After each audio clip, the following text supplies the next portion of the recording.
മകനെ സംരക്ഷിക്കാൻ നരബലി തിരഞ്ഞെടുത്ത ഒരമ്മ.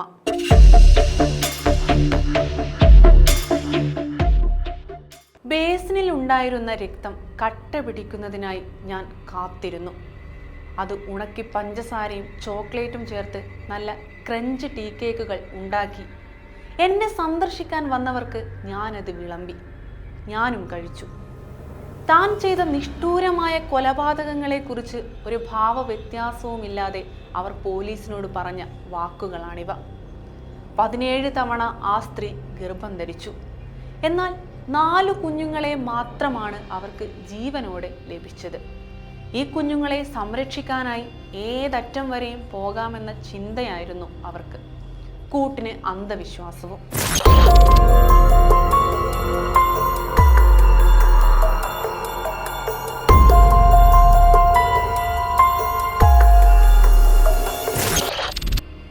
രണ്ടാം ലോക മഹായുദ്ധ സമയത്ത് പട്ടാളത്തിൽ ചേർന്ന മകനെ സംരക്ഷിക്കാൻ ആ സ്ത്രീ തിരഞ്ഞെടുത്ത വഴി അതിക്രൂരമായിരുന്നു.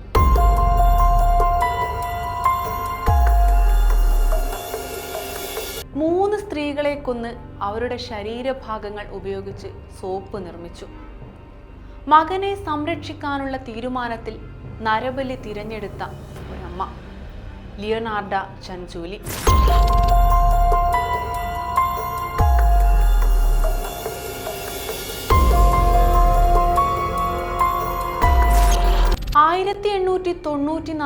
ഏപ്രിൽ 18 ഇറ്റാലിയൻ നഗരമായ മോണ്ടല്ലയിലായിരുന്നു ലിയോനാർഡ ചൻചൂലിയുടെ ജനനം.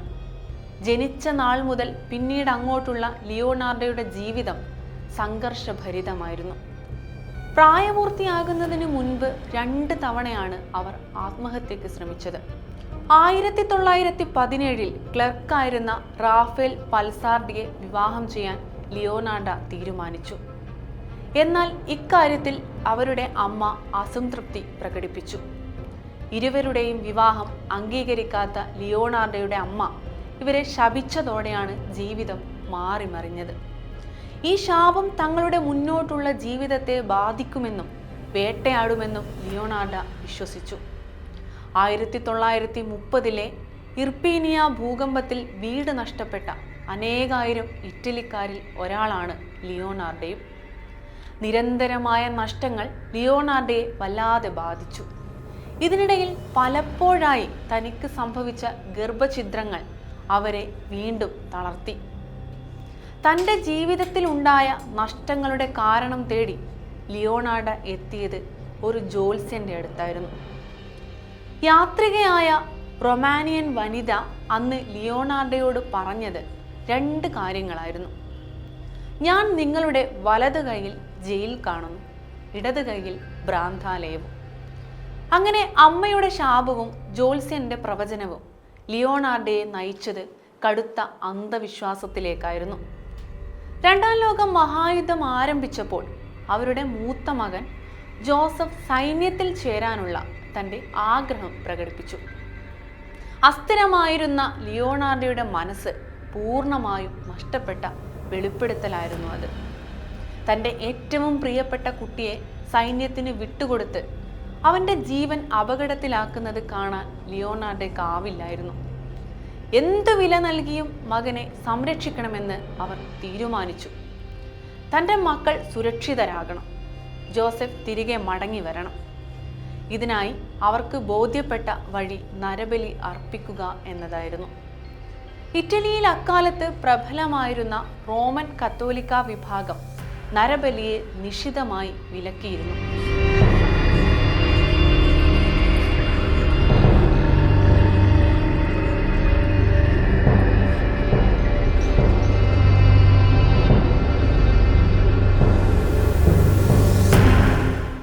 ഈ സാഹചര്യത്തിൽ ഇത്തരമൊരു പദ്ധതിയിലേക്ക് ലിയോനാർഡ എങ്ങനെയാണ് നീങ്ങിയതെന്ന് വ്യക്തമല്ല. കൊറേജോയിലെ ഒരു ചെറിയ കടയിലായിരുന്നു ലിയോനാർഡ ജോലി ചെയ്തിരുന്നത്. കവയത്രിയും അല്പസ്വല്പം ജ്യോതിഷവും കൈകാര്യം ചെയ്തിരുന്ന അവരോട് നാട്ടുകാർക്കെല്ലാം വലിയൊരു മതിപ്പായിരുന്നു. ഇത്തരത്തിൽ നാട്ടിൽ തനിക്കുണ്ടായിരുന്ന സ്വാധീനത്തെ ദുരുപയോഗം ചെയ്തുകൊണ്ടാണ് ലിയോനാർഡ തൻ്റെ ഇരകളെ കണ്ടെത്തിയിരുന്നത്. ലിയോണാർഡോയ്ക്ക് തൻ്റെ ലക്ഷ്യങ്ങളെക്കുറിച്ച് വ്യക്തമായ ധാരണ തന്നെ ഉണ്ടായിരുന്നു. തന്ത്രപരമായി തൻ്റെ ആവശ്യങ്ങൾക്കായി അവർ ഉപയോഗിച്ചത് അവിവാഹിതരായ സ്ത്രീകളെയായിരുന്നു. തൻ്റെ ഹീനമായ കൃത്യത്തിന് വേണ്ടി ലിയോണാർഡോ ആദ്യം തിരഞ്ഞെടുത്തത് ഫൗസ്റ്റീന സെറ്റി എന്ന സ്ത്രീയെയായിരുന്നു. അവരെ തിരഞ്ഞെടുത്തതിന് കൃത്യമായ കാരണങ്ങളും ഉണ്ടായിരുന്നു ലിയോണാർഡോയ്ക്ക്. ഫൗസ്റ്റീന അവിവാഹിതയായിരുന്നു. അടുത്ത കുടുംബാംഗങ്ങളും അവർക്കില്ല. ഇങ്ങനെയൊരു സ്ത്രീ ഈ ഭൂമുഖത്ത് നിന്ന് മാഞ്ഞു പോയാൽ അന്വേഷിക്കാനോ ചോദ്യങ്ങൾ നിരത്താനോ ആരും ഉണ്ടാവില്ലെന്ന് ലിയോണാർഡോ വിശ്വസിച്ചു.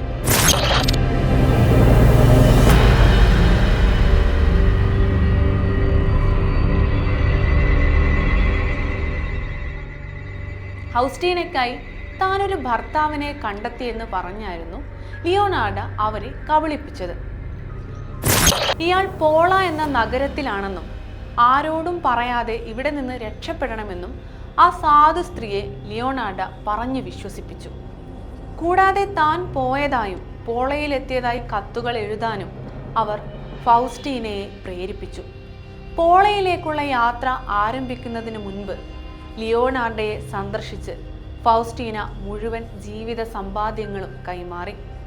അന്ന് ഏകദേശം 30,000 ലിറയോളം വരുന്ന തുകയാണ് ഫൗസ്റ്റീനയിൽ നിന്ന് ലിയോണാർഡോ കൈപ്പറ്റിയത്. തുക കൈമാറിയതിനു ശേഷം ഒന്ന് ആഘോഷിക്കുന്നതിനായി ലിയോണാർഡോ ഒരു ഗ്ലാസ് വൈൻ അവർക്ക് മുന്നിലേക്ക് നീട്ടി.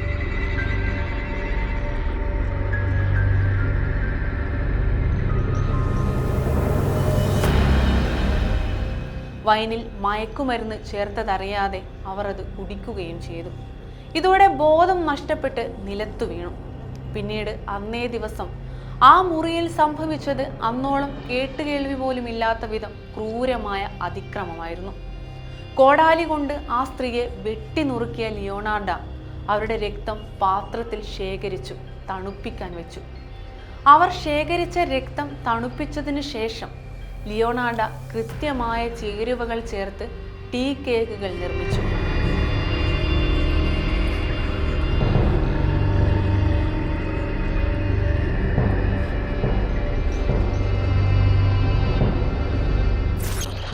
അന്ന് ആ വീട് സന്ദർശിച്ച കുടുംബാംഗങ്ങൾക്കും അതിഥികൾക്കും ലിയോണാർഡോ നീട്ടിയ കേക്കുകളിൽ ഫൗസ്റ്റീനയുടെ രക്തക്കറയും ഉണ്ടായിരുന്നു.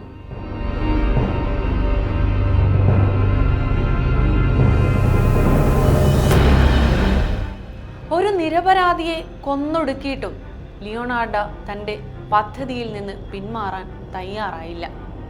തൻ്റെ മക്കളെ സംരക്ഷിക്കുന്നതിന് കൂടുതൽ ബലികൾ ആവശ്യമാണെന്ന് ലിയോണാർഡോ വിശ്വസിച്ചിരുന്നു. മറ്റുള്ളവരെ ഒരു മടിയുമില്ലാതെ ഹീനമായി വധിക്കാൻ തയ്യാറാകുന്ന ഒരു മനസ്സ് ഇതിനകം അവർ വികസിപ്പിച്ചു കഴിഞ്ഞിരുന്നു. 1940 സെപ്റ്റംബർ 5-നാണ് ലിയോണാർഡോ തൻ്റെ അടുത്ത ഇരയെ കണ്ടെത്തിയത്. ജോലി തേടി അലഞ്ഞിരുന്ന ഫ്രാൻസെസ്ക സെവിയായിരുന്നു അവരുടെ അടുത്ത ലക്ഷ്യം. ഇതിനുവേണ്ടി വിദേശത്തൊരു അധ്യാപികയുടെ ജോലി ഫ്രാൻസെസ്കയ്ക്ക് വേണ്ടി താൻ സംഘടിപ്പിച്ചിട്ടുണ്ടെന്ന് ലിയോണാർഡോ അവരെ ബോധ്യപ്പെടുത്തി. ഫൗസ്റ്റീനയെ പോലെ തന്നെ ഈ വിവരം രഹസ്യമായി വെക്കാൻ ഇവരോടും ലിയോണാർഡോ ആവശ്യപ്പെട്ടു. പകരം ഫ്രാൻസെസ്കയുടെ യാത്രാ വിവരങ്ങൾ വെളിപ്പെടുത്തിക്കൊണ്ട് സുഹൃത്തുക്കൾക്ക് കത്തുകൾ എഴുതാൻ ലിയോണാർഡോ അവരെ പ്രേരിപ്പിക്കുകയും ചെയ്തു. പിന്നീട് ഫൗസ്റ്റീനയെ അവർ എങ്ങനെ കൊലപ്പെടുത്തിയോ അതേ മാതൃകയിൽ ലിയോണാർഡോ തൻ്റെ രണ്ടാമത്തെ കൃത്യവും അവസാനിപ്പിച്ചു. വൈൻ കൊടുത്ത് ബോധം കെടുത്തിയ സ്ത്രീയെ വെട്ടി കൊലപ്പെടുത്തി ടീ കേക്കുകൾ ഉണ്ടാക്കി. താൻ കൊലപ്പെടുത്തി ടീ കേക്ക് നിർമ്മിച്ച കൊലപാതകങ്ങളിൽ ഏറ്റവും സന്തുഷ്ടമായ ഫലം ലഭിച്ചത് തൻ്റെ മൂന്നാമത്തെ കൊലപാതകത്തിലാണെന്ന് ലിയോണാർഡോ വെളിപ്പെടുത്തിയതായിട്ടാണ് റിപ്പോർട്ടുകൾ സൂചിപ്പിക്കുന്നത്. ഇത്തവണ അവർ തിരഞ്ഞെടുത്തത് മുൻ ഓപ്പറ ഗായികയായിരുന്ന വിർജീനിയ കച്ചോപ്പയെയായിരുന്നു. ഫ്ലോറൻസ് നഗരത്തിൽ വിർജീനിയയ്ക്കായി താനൊരു സെക്രട്ടറി ജോലി പറഞ്ഞു വെച്ചിട്ടുണ്ടെന്ന് തെറ്റിദ്ധരിപ്പിച്ചായിരുന്നു ലിയോണാർഡോ അവരെ വഞ്ചിച്ചത്.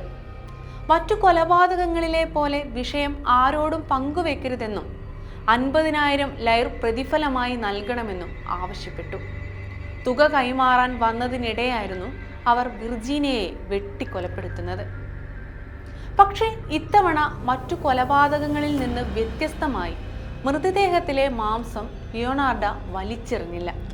പകരം മാംസത്തിൽ അല്പം സുഗന്ധവും ചേർത്ത് മറ്റു പ്രക്രിയകളിലൂടെ ശ്രദ്ധേയമായ സോപ്പ് നിർമ്മിച്ചു. രക്തം ഉപയോഗിച്ച് പതിവ് പോലെ ടീ കേക്കുകളും നിർമ്മിച്ചു. മറ്റു 2 കൊലപാതകങ്ങളിലെ ഇരകളെക്കുറിച്ച് അന്വേഷിക്കാൻ ബന്ധുക്കളില്ലായിരുന്നു. എന്നാൽ വിർജീനിയയുടെ സ്ഥിതി മറിച്ചായിരുന്നു. വിർജീനിയയുടെ തിരോധാനവും ഇത് സംബന്ധിച്ച് ലഭിച്ച കത്തുകളിലും അവരുടെ സഹോദരന്റെ ഭാര്യയ്ക്ക് സംശയങ്ങൾ ഉണ്ടായിരുന്നു. വിർജീനിയ നാടുവിടുന്നു എന്ന് പറയപ്പെടുന്ന ദിവസം അവർ ലിയോണാർഡോയുടെ വീട്ടിലേക്ക് പ്രവേശിക്കുന്നതും ഇവർ കണ്ടിരുന്നു. കാര്യങ്ങളിൽ ആശങ്ക തോന്നിയ ഇവർ ഉടൻ തന്നെ വിഷയം പോലീസിനെ അറിയിക്കുകയായിരുന്നു. പോലീസിന് മുന്നിൽ തന്റെ കുറ്റകൃത്യങ്ങൾ പ്രതിരോധിക്കാൻ ലിയോണാർഡ ആകുന്നതും ശ്രമിച്ചു.